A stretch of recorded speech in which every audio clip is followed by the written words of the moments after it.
আজকের অনুষ্ঠানের সভাপতি সম্মানিত বগুড়াবাসী ও আমার প্রিয় ভাই ও বোনেরা, আসসালামু আলাইকুম। আজ প্রায় 2 যুগ পরে বগুড়ায় এসে অত্যন্ত ভালো লাগছে। আমি প্রথমেই শ্রদ্ধা ভরে স্মরণ করতে চাই শহীদ রাষ্ট্রপতি জিয়াউর রহমান এবং আমাদের গণতন্ত্রের মা দেশনেত্রী বেগম খালেদা জিয়া। তাদের স্মৃতির প্রতি শ্রদ্ধা জানিয়ে আমি আমার বক্তব্য শুরু করতে চাই। ধন্যবাদ জানাতে চাই সিএসএফ চাইল্ড লাইফ ফাউন্ডেশন গ্লোবালের সকল সদস্যকে, যাদের অক্লান্ত পরিশ্রমে আজ বিভিন্ন শিশু কিশোররা তাদের প্রকৃত চিকিৎসা অর্জন করে সুযোগ্য নাগরিক হিসেবে নিজেদেরকে গড়ে তুলতে পারছে। আমরা একটা প্রজেক্ট দেখলাম, শিশু স্বর্গ, সত্যি অভাবনীয়।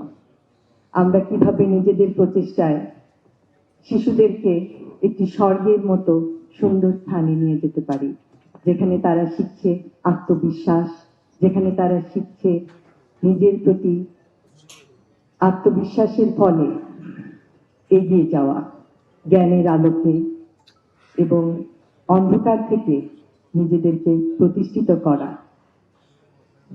আমি অত্যন্ত অভিভূত হয়েছি সিএসএফ এর অন্তর্গত প্রোগ্রামে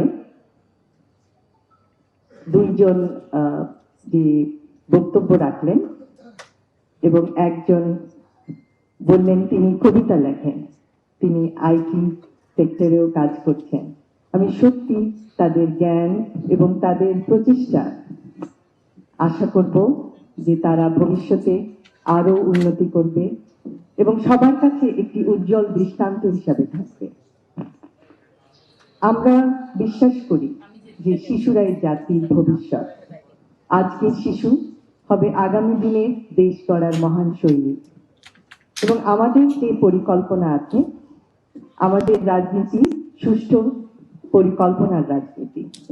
এবং আপনারা হয়তো জানেন যে সুস্বাস্থ্য বিভিন্ন জেলায় কিভাবে ছড়িয়ে দেওয়া হবে আমাদের পরিকল্পনার মাধ্যমে, এবং শিক্ষা ব্যবস্থায় one tap one teacher, happiness, শিক্ষার সাথে হ্যাপিনেসকে কিভাবে যুক্ত করা হবে, এবং এরকম বিভিন্ন প্রকল্পের মাধ্যমে জাতিকে স্বাস্থ্য, শিক্ষা এবং ক্রীড়া ক্ষেত্রে আপনারা দেখবেন যে আমাদের পরিকল্পনায় আছে বিভিন্ন জেলায় ক্রীড়া প্রতিষ্ঠান গড়ে তোলা, যার মাধ্যমে সমস্ত শিশু কিশোররা পাবে খেলাধুলার স্বাদ এবং এইভাবে তারা স্বাস্থ্যে, শিক্ষায়, ক্রীড়ায় এগিয়ে যাবে। আমি আবারও সিএসএফ গ্লোবালকে অত্যন্ত আন্তরিকভাবে ধন্যবাদ জানাচ্ছি আমাদেরকে এখানে আজকে আমন্ত্রিত করে আনার জন্য, এবং এই প্রতিষ্ঠানের উত্তরোত্তর উন্নতি কামনা করছি এবং সকল ভাই বোনেরা যারা এই প্রতিষ্ঠানের সাথে যুক্ত তাদের উজ্জ্বল ভবিষ্যৎ কামনা করে আমার বক্তব্য